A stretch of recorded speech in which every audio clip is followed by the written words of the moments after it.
네, 오늘은 그동안 쉬어가던 제약바이오 섹터가 일제히 함께 상승하고 있는데요. 특히 간밤, 에이프릴 바이오가 미국에서 들려온 낭보로 인해 상한가에 돌입하기도 하면서 주요 기업들이 함께 상승이 견인되고 있습니다. 오늘 AI 역시 제약바이오 도종목을 함께 선택하고 있는데요. AI의 픽, 그 이유 함께 열어보도록 하겠습니다. 첫 번째 종목은 셀트리온입니다. 가장 직접적인 호재는 유럽에서 들려온 소식인데요. 셀트리온은 자가 면역 질환 치료제 코센틱스의 복제약이죠. CTP55에 대한 임상 3상 시험 계획에 대해서 변경 승인을 받았다는 소식이 들려오자 시장은 일제히 함께 기분 좋게 상승하고 있습니다. 이 소식이 왜 호재인지 궁금하실 것 같은데요. 기존에는 임상 대상 환자 수가 375명이었습니다. 하지만 이번 변경 공시를 통해서 이 환자 수가 153명으로 대폭 감소했는데요. 임상을 해야 하는 대상 환자 수가 절반 가까이 50% 감소가 되면서 들어가야 하는 시간도 비용도 엄청나게 절감할 수 있다는 데 시장이 환호하고 있는 겁니다. 제약바이오 기업에게는 시간과 비용이 곧 돈이자 경쟁력인 만큼 이를 강력한 호재로 인식하고 있는 겁니다. 오늘 들려왔던 소식 말고도 최근 역대급 실적을 증명하면서 실적에 대한 기대감이 계속 전해지고 있는 점 역시 주가 상승을 뒷받침해주고 있는데요. 이제는 단순한 복제약 회사를 넘어서 자존심을 회복할 수 있을지, 최근 주가 상승에 조금은 동떨어져 있던 제약바이오, 오늘을 기점으로 추가 상승 나올 수 있을지 셀트리온 전략 함께 세워보도록 하겠습니다. 그럼 다음 종목도 함께 알아보도록 하겠습니다. 두 번째 AI 픽은요, 한미약품인데요.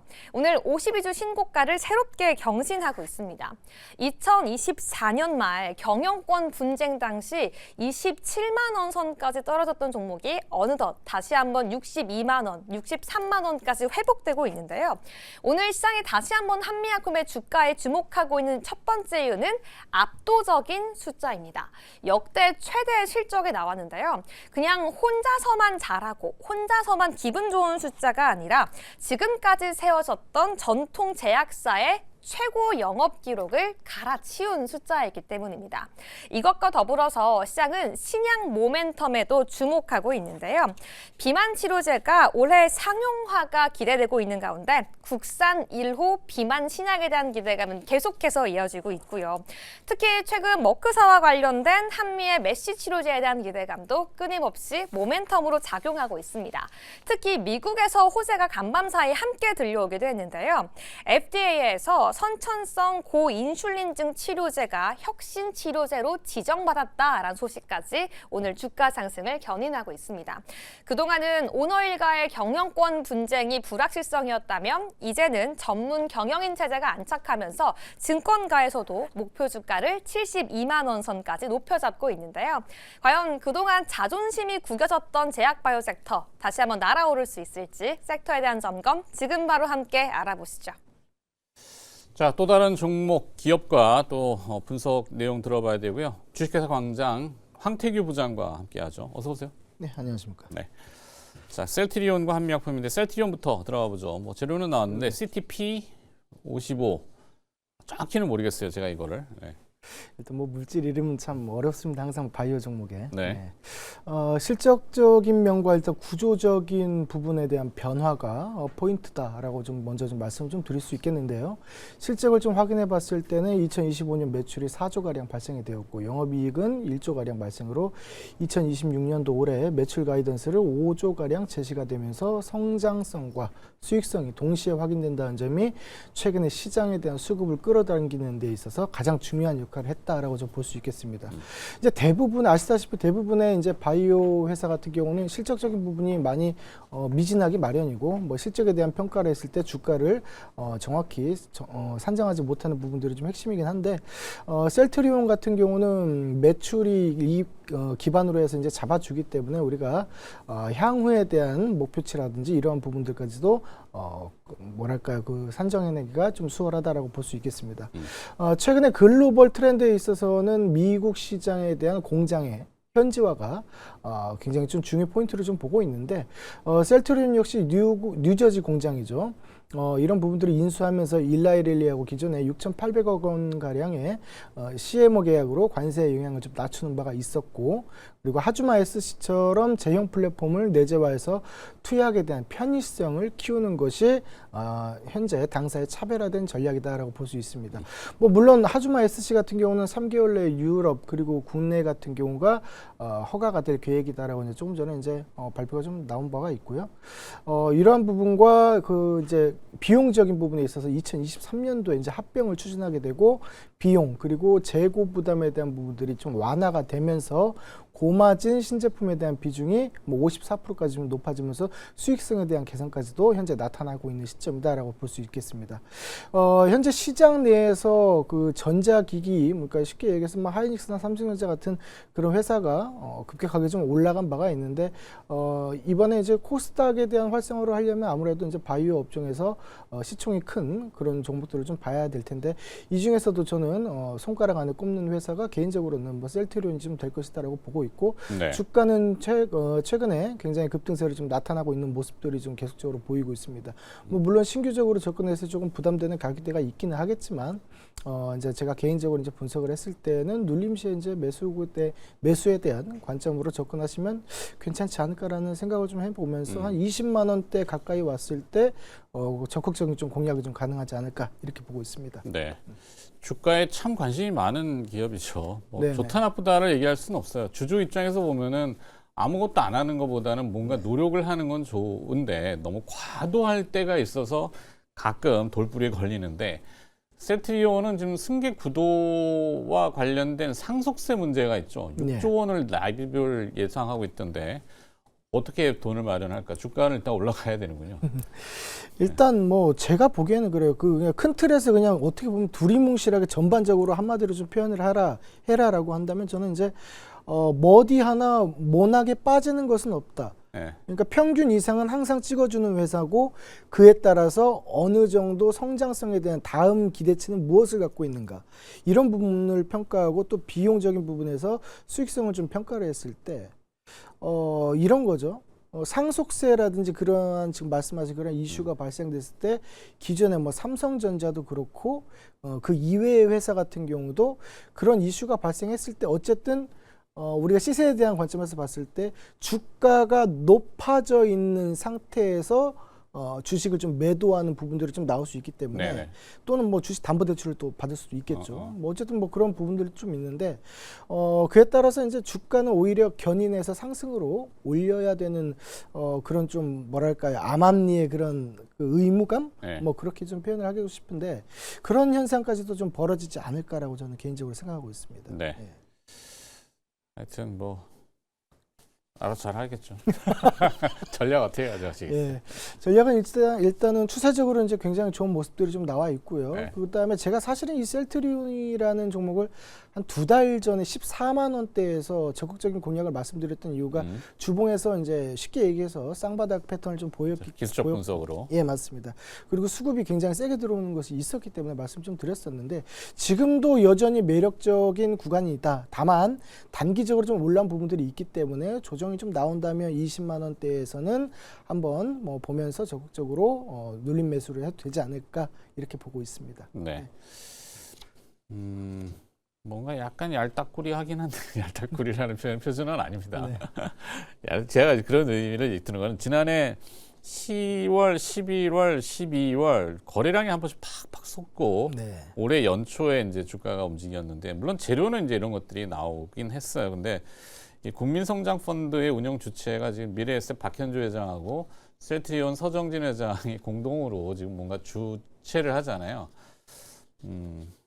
일단 재료적인 관점이나 이런 모멘텀 그리고 펀드멘털, 사실은 과거 1년 전이라고 얘기했을 때 그때와 지금 크게 변한 건 사실 없어요. 네. 없는데 네. 확실히 변한 거 한 가지는 뭐냐면 수급은 확실히 변했습니다. 그렇겠죠. 이 수급이 굉장히 지금 강력하게 들어오면서 주가가 내려올 만하면 굉장히 대량의 수매수세가 좀 진입이 되는 부분들을 봤을 때 연속성을 가지고 갈 수 있는 부분들이 아직도 현재 남아 있다, 이렇게 좀 보시는 것이 맞지 않나 싶습니다. 알겠습니다. 잘하겠죠. 네. 셀트리온은 그래서 전략은 눌림목 네. 매수. 맞습니다. 조정받을 때 매수. 네. 오케이. 자, 두 번째는 한미약품.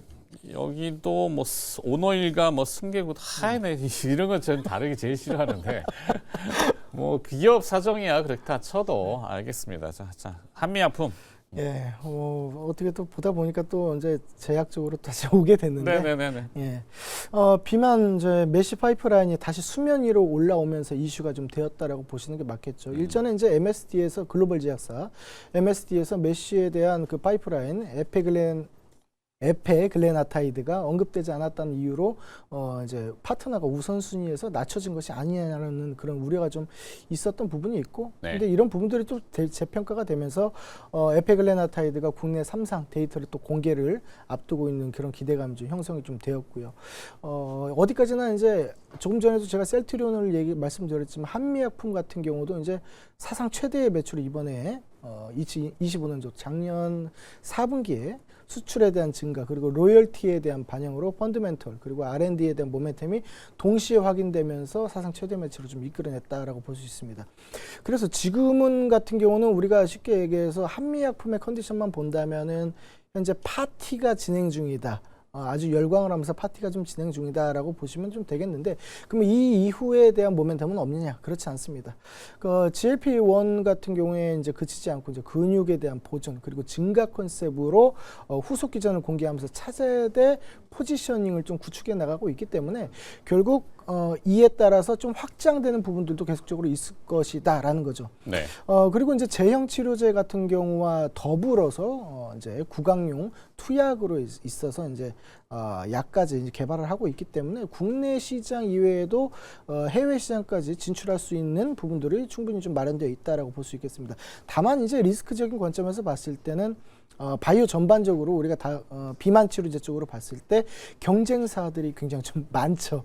그렇기 때문에 그런 부분은 좀 우려감이 될 수 있겠지만 어찌됐든 한미약품에 대한 입장만 놓고 봤을 때는 그동안에 안 하던 비만 치료제를 하게 되는 것이고, 거기에 있어서도 재평가를 좀 받으면서 차기에 대한 모멘텀도 만들어져 있는 시점이다. 그리고 실적까지 확인되어 있기 때문에 굉장히 좀 메리트가 있는 부분들이다. 이렇게 좀 해석을 해볼 수 있겠습니다. 네. 자, 그럼 한미약품도 주가가 오늘 조금 솟았거든요. 그렇죠. 여기는 매매 전략은 어떻게? 한미약품 같은 경우도 일단 뭐 중기 추세를 계속적으로 이제 만들어내고 있는 모습들입니다. 그래서 현재는 좀 주가가 좀 올라와 있는 뭐 약 70만 원대로 좀 확인되어 있는 모습 부분들인데, 네. 단기적으로 이와 조금 전에 말씀드린 바와 비슷하게 이제 눌림 정도를 좀 보시면 좀 좋을 것 같다라는 생각인데, 가격적인 관점에서 봤을 때는 저는 한 50만 원권이 좀 적절해 보인다라고 좀 생각이 되고, 이제 한미약품의 이제 로열티라든지 그런 기술 수출 이전 계약이라든지 이런 부분들을 한번 노려보면서 좀 공략을 해도 되지 않을까 이렇게 보고 있습니다. 사실 주식 투자를 선택하시는 분들은 이제 저 한미약품이건 뭐 셀트리온이건 앞서 여러 가지 기업들이 있지만 궁극적인 목표의 가격이 얼마인가, 증권사 리포트들이 쭉 나와 있긴 해요. 근데 그 기간이 또 얼마인가. 그러면 사실 뭐 예를 들어서 한미약품이 지금 62만 원인데 한 1년 후에는 뭐 80만 원이다. 그러면 뭐 100% 백분율로 치긴 하겠지만, 그러면 그냥 사놓고 1년 기다리는 게 낫지 않나? 이런 생각들을 하실 예, 거란 말이에요. 맞습니다. 눌림목이 예. 얼마인지 약간 예. 이제 뭐 50만 원대라고 이제 얘기를 하셨는데, 그러면은 한 20% 빠져야 되잖아요. 그렇죠. 그럼 20%면 이제 뭐 혹자들은 그러는데 그건 조정이 아니라 부러진 거 아니야? 이렇게도 얘기한단 말이죠. 저는 좀 그렇게 생각합니다. 그 우리가 시장 컨센서스 봤을 때 목표치에 대한 부분들을 시장에 대한 업황이라든지 시장 전반적으로 수급세에 대한 요인으로 있어서 조금 상승을 좀 받쳐주는 모습들일 때 항상 목표가를 상향을 시키고, 또 시장에 대한 악순환이라든지 이런 수급이 빠져나갔을 때는 목표치를 또 하향시키는 부분들까지 자꾸 변동이 좀 있는 부분들이 있는데, 네. 저는 이렇게 좀 말씀드리고 싶습니다. 여러분들이 두 가지를 체크 포인트를 두고 보시면은 좀 확실한 부분들이 좀 있을 수 있겠다라고 생각을 하는데, 첫 번째는 뭐냐면 시장에서 그런 기술적인 부분에 있어서 뭐 한미약품도 그렇고 조금 전에 그 셀트리온도 그렇고 눌림은 과연 어디냐라고 봤을 때는 시세가 주봉으로 봤을 때 시세가 처음 시작됐고 현재 시점에서부터 그 하프 자리 뭐 그 정도에서 그 부분에서만 체크하셔도 굉장히 좀 무난한 투자가 될 수 있을 것 같다는 생각이고 네. 그럼 또 고평가 영역은 언제냐라고 봤을 때는 시장에서 분위기가 너무 좋다. 그래서 들끓었을 때 고점 대비해서 약 15% 정도 이제 빠졌을 때는 주도주에 대한 그 추세가 일부 꺾이는 모습들이다라고 판단하시는 것이 쉽지 않을까 싶습니다. 네, 알겠습니다. 자, 한미 아픔까지 분석과 투자 전략 들어봤습니다. 주식회사 광장의 우리 황태규 부장이 수고를 해주셨습니다. 고맙습니다. 네.